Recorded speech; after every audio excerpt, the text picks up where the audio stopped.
Story நேரம் Tamil வியூவர்ஸ்க்கு hi. Perfect மேட்சோட 32வது எபிசோட்ல என்ன ஆக போகுது அப்படின்னு தான் இன்னைக்கு இந்த வீடியோல பார்க்க போறோம். எபிசோட் ஸ்டார்டிங்லயே நம்ம லீஷா இன்னும் அந்த பொண்ணுங்களெல்லாம் அடி அடின்னு அடிச்சுட்டு இருக்க யாங்கோட அம்மா அப்பா 2 பேரும் வந்துடுறாங்க. என்ன அநியாயம் நடக்குது, என் பிள்ளைங்கள என் முன்னாடியே அடிச்சுட்டு இருக்கியா, இதை நான் சும்மா விட மாட்டேன்னு யாங்கோட அம்மா கத்த ஆரம்பிக்க லீஷா எந்திரிக்கிறா. மறுபடியும் பேய் மாதிரியே நடிக்க ஆரம்பிக்கிறா.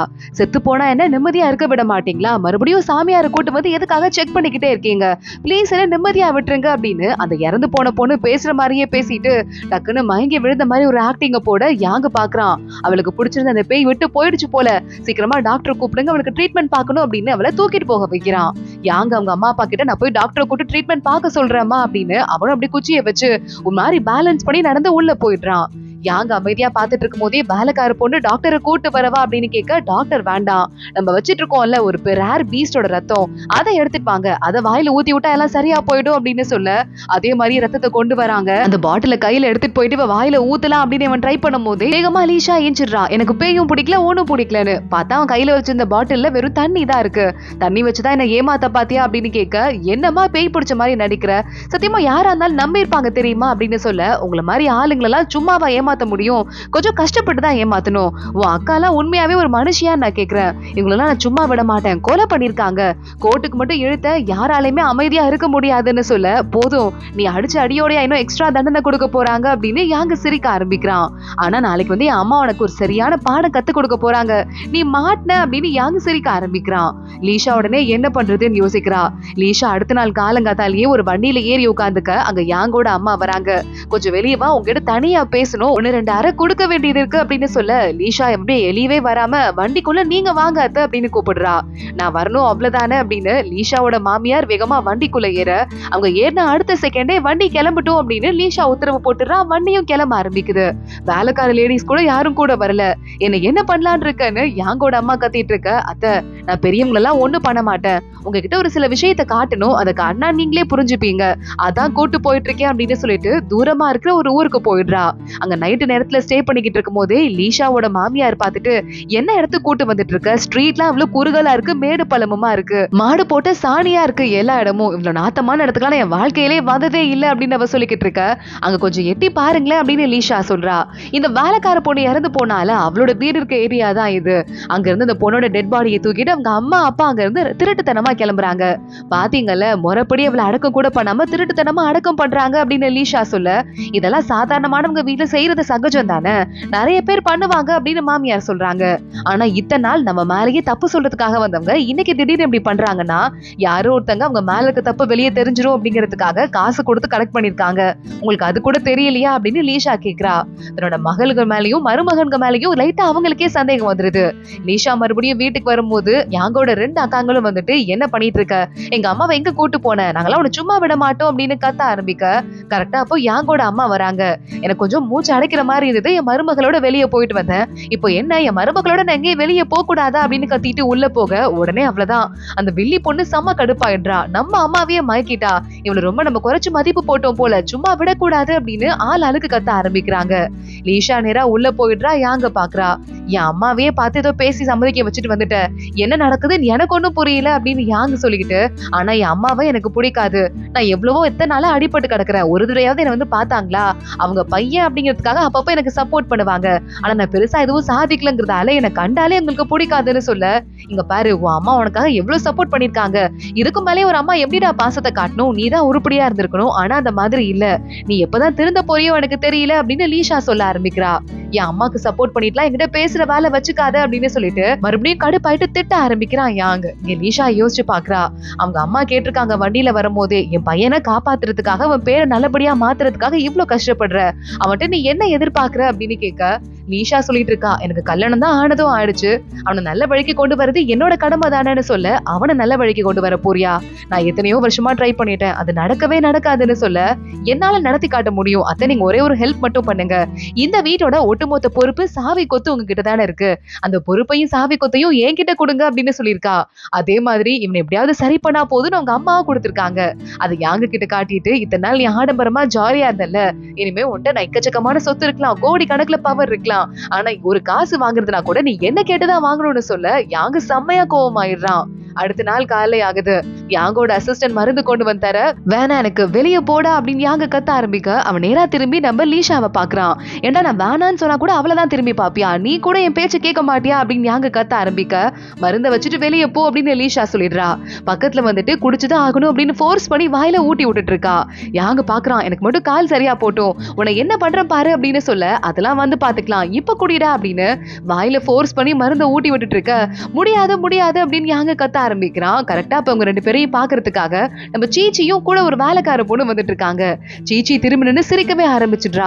அத்தை வரலையா அப்படின்னு யாங்க கேட்டுட்டு இருக்க. உங்களுக்கு ரொம்ப பிடிச்சதுன்னு சொல்லிட்டு இந்த டிஷ்ஷை சமையல் பண்ணி உங்ககிட்ட கொடுத்துட்டு வர சொன்னாங்க, அதுவும் கொஞ்ச நாள் உங்க கூடயே இருக்க சொன்னாங்கன்னு சொல்ல லீஷாக்கு தெரிஞ்சிருது நம்ம வந்துட்டு நல்லா பிஹேவ் பண்றோமா இல்லையான்னு பாக்குறதுக்காக சீச்சியா அம்மா அனுப்பியிருக்காங்க அப்படின்னு. யாங்க தெரிஞ்சுட்டு ரொம்ப ஹாப்பி ஆயிடுறான். என்ன வந்து பெக்கல அவ்வளவுதான், ஆனா எனக்கு உண்மையான அம்மா அவங்க தான் போல, என் மேல எவ்வளவு அக்கறை அப்படின்னு சொல்லிக்கிட்டு இருக்கான். லீஷாவை சீச்சி தனியா கூட்டு போயிட்டு கொஞ்சம் சிக்னல் கொடுக்க லீஷா எல்லா வேலைக்கார பொண்ணுங்களையும் வெளியே அனுப்பிச்சிடுறா, அவங்களோட ஸ்பெஷல் வேலைக்கார பொண்ணை தவிர. லீஷா பேச ஆரம்பிக்கிறா. நீ ஏண்டி இப்படி பண்ணிட்டு இருக்க அப்படின்னு சீச்சி கேட்டுட்டு, கொஞ்சமாவது உன் மனசு மாற போறியா இல்லையா, அந்த பையனும் பாவம், இதுக்கு மேல எவ்வளவு பிராய்ச்சிட்டு தான் அவனும் பண்ணுவான், நம்மளும் எனக்காவது மன்னிச்சு தானே ஆகணும் அப்படின்னு சொல்ல, அதெல்லாம் நான் பாத்துக்கிறேன் அப்படின்னு லீஷா கத்த ஆரம்பிக்கிறா. அன்னைக்கு நைட்டு யாங்க வேகமா வீட்டுக்குள்ள வந்துட்டு இருக்க. லீஷா ஒளிஞ்சிருந்து அடிக்கிறா. ஏன்னா யாங்குக்கு கால் எப்பயோ சரியா போயிடுச்சான். ஆனா அதெல்லாம் மறைச்சிட்டு இவகிட்ட ஃபேவர் வாங்குறதுக்காக கையில குச்சி ஊனியே நடந்துட்டு இருக்கான். அவன் ஊனாம நடக்கிறத பார்த்துட்டு 2 அடி அடிச்சுட்டு, உன்ன மாதிரி ஒரு முட்டாள் நான் பார்த்ததே இல்ல அப்படின்னு சொல்ல, உடனே நம்ம யாங்க அவளை தூக்கிடுறான். தூக்கிட்டு, அப்படியா, இத்தனை நாள் என்னை பத்தி கவனிச்சுக்கிறதுக்கோ கவலைப்படுறதுக்கோ வேற யாரும் இல்ல, இப்பதானே நீ வந்திருக்க, இதுக்கு மேல எனக்கு எந்த கவலையும் இல்ல அப்படின்னு சொல்லிட்டு அவளை தூக்கிட்டு அப்படியே கட்டில போயிட்டு உட்கார வைக்க, உடனே லீஷாவும் என்னடா நான் உனக்கு பொண்டாட்டி ஆகணும்னு ஆசைப்படுற போல அப்படின்னு கேட்க முத்தம் கொடுக்கறதுக்காக யாங்க பக்கத்துல வரான். அவனை தள்ளி விட்டுட்டு, உனக்கும் எனக்கும் நடந்தது ஒரு கடத்தல் கல்யாணம் தான், ஒரிஜினல் கல்யாணம் நடக்கவே இல்ல, நீ என்ன எங்க அம்மாக்கு சீதனை கொடுத்தியா இல்ல என்னதான் முறைப்படி கூட்டு வந்தியா, அது எதுவுமே நடக்கலையேன்னு கேட்க, அதெல்லாம் நடக்கணும்னு ஆசைப்படுற, ஆனா ராஜா கிட்ட இருந்தே வாழ்த்து வந்துச்சு, அது உனக்கு கவலை இல்லையா அப்படின்னு சொல்லிட்டு யாங்க கேட்க ஆரம்பிக்கிறான். என்னதான் இருந்தாலும் என் அக்காங்களுக்குலாம் எப்படி நடந்துச்சோ அந்த மாதிரி எனக்கு கல்யாணம் நடக்கல, சோ கல்யாணம் ஃபீலே எனக்கு வரல, அதுவும் இல்லாம என் அக்காங்கெல்லாம் எங்க மாமாங்க கிட்ட என்ன தெரியுமா சத்தியம் வாங்கினாங்க, ஒருவேளை அவங்க இறந்து போயிட்டா கூட, இல்ல இறந்து போனா வேற கல்யாணமே பண்ணக்கூடாது, இறந்து போயிட்டா கூட 3 வருஷம் வெயிட் பண்ணிட்டு தான் அடுத்த கல்யாணம் பண்ணுமா தெரியுமா அப்படின்னு சொல்ல யாங்க பாக்குறான். எனக்கு 3 வருஷம்லாம் வேணாம், உனக்கு ஏதாவது ஆயிடுச்சுன்னா உன் கூடவே சேர்ந்து நானும் வந்துடுறேன், சொர்க்கத்துல போய் நம்ம ஜாலியா இருக்கலாம் அப்படின்னு சொல்ல லீஷா பாக்குறா. சரி ஓகே, முறைப்படி வந்துட்டு எல்லாம் நடக்கட்டும் கல்யாணம்லாம், அதுக்கப்புறமா நான் உனக்கு பொண்டாட்டியா இருக்கிறதா வேணாமா அப்படின்னு சொல்றேன், அதுவும் இல்லாம வாழ்க்கையில ஒண்ணுமே சாதிக்காம கல்யாணம் பண்ணிட்டு பண்ணிக்கணும்னு நினைக்காத அப்படின்னு அங்கிருந்து தூங்குறதுக்கு போக, சரி ஓகே நீ கூட மட்டும் சேர்ந்து படுத்து தூங்குறேன் அப்படின்னு சொல்லு, நம்ம 2 பேரும் என்னென்னலாம் சாதிக்கணும்னு ஆசைப்படுறியோ அதெல்லாம் சாதிப்போம் அப்படின்னு சொல்ல லீஷா பாக்குறா. ஒரே பெட்ல படுத்துக்கிறா. ஆனா கல்யாணம் பண்ற வரைய ஒரு ரூம் பெட் அவ்வளவுதான், ஒழுங்கா அந்த பக்கமா திரும்பி படு அப்படின்னு லீஷா தூங்க ஆரம்பிக்கிறா. கொஞ்ச நேரத்துக்கு அப்புறமா லீஷாக்கு தூக்கமே வரல. நைட்டு லேட்டா வாக்கிங் போலாம் அப்படின்னு வீட்டுக்குள்ளேயே சுத்தி சுத்தி வந்துட்டு இருக்க. மனசுக்குள்ள ஏதேதோ யோசிக்க ஆரம்பிக்குது. ஒருவேளை இப்படி இருக்குமோ, நான் உண்மையாவே இவனுக்கு கல்யாணம் படிக்கணுமோ அப்படின்னா ஏதேதோ யோசிச்சுட்டு இருக்கா. அங்க பார்த்தா யாரும் ரகசியமா நிக்கிற மாதிரி இருக்கு. யார் அது அப்படின்னு லீஷா கேட்க, தோட்டத்துல இருந்த உருவம் ஓடி போயிடுது. லீஷா கூடவே வேலைக்கார பொண்ணும் வரா. பார்த்தா ஒரு கர்ச்சிஃப் கீழே விழுந்து கிடக்கு. இந்த கர்ச்சிஃப் யாரோடது அப்படின்னு லீஷா யோசிச்சுட்டு, இத பத்தி வெளியே யார்கிட்டயும் சொல்லிக்காத அப்படின்னு வேலைக்கார பொண்ணு கிட்ட சொல்றா. நிறைய கேள்விக்கு கொஞ்சமா பதில் கிடைச்ச மாதிரி இருக்கு, பாத்துக்கலாம் அப்படின்னு. லீஷா நேரா நம்ம யாங்க அடுத்த நாள் கூப்பிட்டு காம்படிஷன் சொல்ல, என்ன காம்படிஷன் அப்படின்னு யாங்க கேட்டுட்டு இருக்கான். அதான் அந்த டிராகன் ட்ரெஸ் போட்டு போட்டி நடக்கும்ல, மேல போயிட்டு யாரு பெரிய கிஃப்ட் எடுக்கிறதுன்னு ஒரு காம்படிஷன்.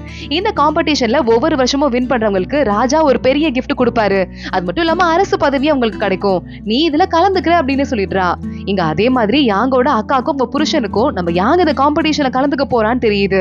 இங்க பாரு, ஏற்கனவே எல்லா பொறுப்பும் அவகிட்ட போயிருச்சு, இப்ப யாங்குக்கும் நல்ல பதவி கிடைச்சிருச்சுன்னா நம்ம டம்மி ஆயிடுவோம் இந்த வீட்டுல அப்படின்னு அக்கா புருஷன் சொல்ல, அப்படிலாம் நடக்கவே கூடாது, ஏற்கனவே நம்ம எக்கச்சக்கமான திருட்டுத்தனம் பண்ணி வச்சிருக்கோம் கணக்கு புக்ல, அதெல்லாம் அம்மாக்கு தெரிஞ்சிருமோ அப்படின்னு அக்கா பயப்பட, நான் பண்ண திருட்டுத்தனம்லாம் தெரியறதுக்கு வாய்ப்பே இல்ல, அவளால அவ்வளவு சீக்கிரம் கண்டுபிடிக்க முடியாது, ஆனா அந்த போட்டியில கண்டிப்பா யாங்க ஜெயிக்க கூடாது, அவனை அந்த போட்டியில இருந்து விழ வைக்கிறேன் பாரு அப்படின்னு சொல்ல, எனக்கு அவனை பிடிக்காம இருக்கலாம், ஆனா அவன் உயிரெல்லாம் எடுத்துறாது அப்படின்னு உங்க அக்கா சொல்லிக்கிட்டு இருக்கா. சச்சா, உயிரை எடுக்க மாட்டேன், ஜஸ்ட் சின்ன சின்ன தண்டனை கொடுப்பேன் அவ்வளவுதான், வேற ஒண்ணும் இல்ல அப்படின்னு இந்த மாமாவும் சொல்ல ஆரம்பிக்கிறான்.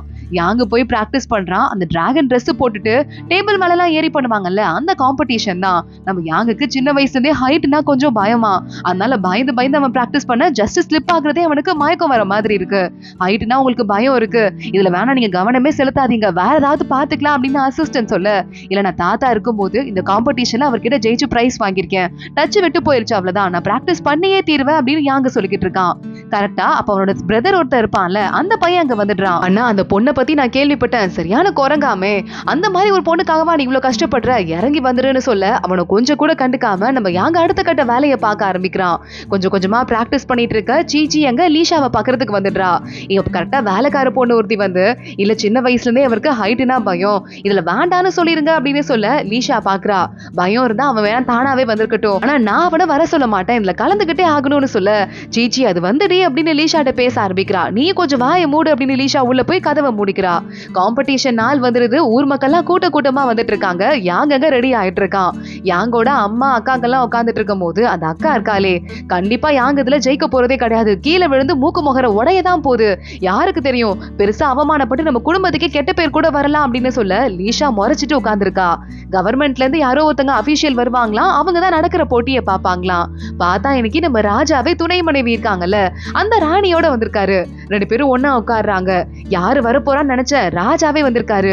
இதுக்கும் மேல இங்க கீழே விழுந்து அசிங்கப்பட்டா எவ்வளவு பெரிய அசிங்கம்னு பாத்துக்கோ, நம்ம ராஜாக்கு குடும்பம் வேற அப்படின்னு அந்த அக்காங்கெல்லாம் மறுபடியும் பேச லீஷா கோபத்தை கண்ட்ரோல் பண்ணிட்டு இருக்கா. கரெக்டா அப்பன்னு பார்த்து ஒருத்தன் பயங்கரமா வயிறு வலிக்குது அப்படின்னு ட்ரம்ஸ் வாசிக்கிற ஒருத்தன் அங்க இருந்து ஓடி போயிடுறான். என்ன பண்றதுன்னு தெரியாம திருன்னு நம்ம யாங்கு முழிக்கிறான். வேகமா வந்து லீஷாவை தர நிறுத்திட்டு ஓடிக்கிட்டு இருக்கான். நீ ட்ரம்ஸ் வாசி அப்படின்னு. அங்க சீச்சி வந்து பொண்ணுங்க எல்லாரும் முன்னாடி இப்படி எல்லாம் வாசிக்க கூடாதுடி வந்துடு அப்படின்னு சொல்ல, இல்ல பொண்ணுங்க என்ன வேணா பண்ணிக்கிட்டோம், அதை பத்தி எனக்கு கவலை இல்ல, நீ என் பொண்டாட்டி ரொம்ப திறமையான ஆளு, உன் திறமை வெளியே உலகத்துக்கு தெரியணும்னு நானும் ஆசைப்படுறேன், உன் புருஷன் தானே நான் சொல்றேன்ல அப்படின்னு கேட்டு நீ உனக்கு ஓகேவான்னு கேட்க அங்க லீஷாவோட அம்மா வந்துடுறாங்க. ஏண்டி எல்லா பொண்ணுங்களோட திறமையும் கட்டி போடுறதுக்காகவே பல புருஷனுங்க சுத்திக்கிட்டு இருக்காங்க, உனக்கு இப்படி ஒரு வாய்ப்பு கிடைச்சிருக்கு, நீ இன்னமா யோசிக்கிற அப்படின்னு கேட்க லீஷா கையில வாங்கிடுறா. இன்னைக்கு ட்ரம்ஸ் வாங்கி எதிரி டீமை ஓட விடுறோம் அப்படின்னு சொல்லிக்கிட்டு இருக்கா. யாங்க அவளை பார்த்து சிரிச்சுட்டு கலக்கு அப்படின்னு சொல்லிட்டு அவனும் போஸ்டுக்கு போயிடுறான். போட்டி ஆரம்பமாகுது. யாங்கோட இன்னொரு எதிர் டீம் 2 டீம் போட்டி போடுறாங்க. யாங் ஏறி மேல போயிட்டே இருக்க அங்க இன்னொரு பக்கமா பார்த்துட்டு அந்த அக்காவோட புருஷன் நின்னுகிட்டு இருக்கான். அவன் ஏற்பாடு பண்ண ஆளுங்க போயிட்டு யாங்க மேல இருந்து தள்ளி விட ஆரம்பிக்கிறாங்க. யாங்கோட அக்கா ராணி இருக்கால, அவ பயந்து நடுங்க ஆரம்பிக்கிறா. லீஷாவும் ஒரு தடவை திரும்ப பார்க்க யாங்க அவளை பார்த்துட்டு மறுபடியும் ஸ்ட்ரென்த் வந்து மறுபடியும் போயிட்டு சண்டை போட்டு விளையாட ஆரம்பிக்கிறான். அந்த கேம்ல அடுத்து எதிர் டீம் இருக்காங்கல்ல, இந்த அக்கா புருஷன் சொன்னதை கேட்டு ஷூல கத்தி மாதிரி வச்சுட்டு யாங்கோட உடம்ப பயங்கரமா அட்டாக் பண்ண ஆரம்பிக்கிறாங்க. யாங்க அதோட பயங்கரமா உடம்புலயே அடிபட்டுறது, ரத்தம் எல்லாம் வர ஆரம்பிக்குது. இங்க இருந்து லீஷா கத்த ஆரம்பிக்கிறா யாங் அப்படின்னு. யாங்க பாக்குறான், நான் ஜெயிச்சிருவேன் கவலைப்படாத அப்படின்னு சொல்லிட்டு மறுபடியும் இவ கிட்ட கத்திட்டு அடுத்தடுத்த லெவலுக்கு மேல ஏற யாங் மேல ஏறி ஜெயிச்சிடுறான். லீஷா வின் பண்ணிட்டேன் அப்படின்னு கத்த ஆரம்பிக்க லீஷாவும் பயங்கரமா ஹாப்பி ஆயிடுறா. ராஜாவும் ராணியும் கூட ஒரு பக்கம் பார்த்து சிரிச்சிட்டு இருக்காங்க. யாங்க கீரை இறக்குறாங்க. லீஷா பாத்துட்டா கையில இருந்து இப்படி ரத்தம் எல்லாம் வருது. இல்ல ஒன்னும் ஆகலன்னு சொல்ல அந்த யாங்கோட பிரதர் ஒருத்தர் இருந்தான்ல, அவன் வேகமா போயிட்டு ஆப்போசிட் டீம்ல இருந்த ஆளுங்களை புடிச்சிட்டு வந்துடுறான். அப்போ அந்த அக்காவோட புருஷன் வேகமா வந்துட்டு இதுக்குங்க பெரிய பிரச்சனை எல்லாம் பண்ணிக்கிட்டு போட்டி தான் முடிஞ்சிருச்சுல அப்படின்னு சமாளிக்க ஆரம்பிக்கிறான். ஆனா அந்த பிரதர் வேகமா ஷூ எடுத்து ஷூக்குள்ள இருந்து கத்தி வர மாதிரி வச்சிருக்காங்க. என்ன அநியாயதுன்னு கத்த ஆரம்பிக்க ராஜா கரெக்டா நம்ம யாங்கையும் லீஷாவையும் கூப்பிடுறாரு. அவங்க 2 பேரும் அங்க இருந்து கிளம்பி போயிட்டு இருக்காங்க. இங்க இந்த அக்கா புருஷன் ஓவரா ஆட்டம் ஆடிக்கிட்டு இருக்க லீஷாவோட அம்மா அங்க வந்துட்டு நானும் அப்ப இருந்து பாத்துட்டு இருக்கேன், ரொம்ப பண்ணிக்கிட்டு இருக்க அப்படின்னு திட்டுறாங்க. அந்த யாங்கோட பிரதரும் திட்டிக்கிட்டு இருக்கான், ஏன் அவனுக்கு எல்லாம் மனசாட்சியே இல்லையான்னு எல்லாரும் அவனை கிண்டல் பண்ணி சிரிக்க வேற ஆரம்பிக்கிறாங்க. லீஷாவோட அம்மா இதான் சாக்குன்னு அந்த ஆளு மூஞ்சிலே ஒரு குத்து விட மூக்குல இருந்து ரத்தம் வந்து பொத்துனதால மயக்கம் வராத குறையா கீழே விழுந்துடுறான். அதோட தான் இந்த எபிசோட் முடியுது. இன்னும் 4 எபிசோட்ல இந்த சீசன் ஒரு முடிவுக்கு வரப்போகுது. தொடர்ந்து என்ன ஆக போகுது பார்க்கலாம். இந்த வீடியோவை லைக் பண்ணிக்கோங்க, மறக்காம நம்ம சேனலுக்கு சப்ஸ்கிரைப் பண்ணிட்டு பெல் ஐக்கானையும் கிளிக் பண்ணிக்கோங்க. அடுத்த வீடியோல பார்க்கலாம். அது வரைய பாய்.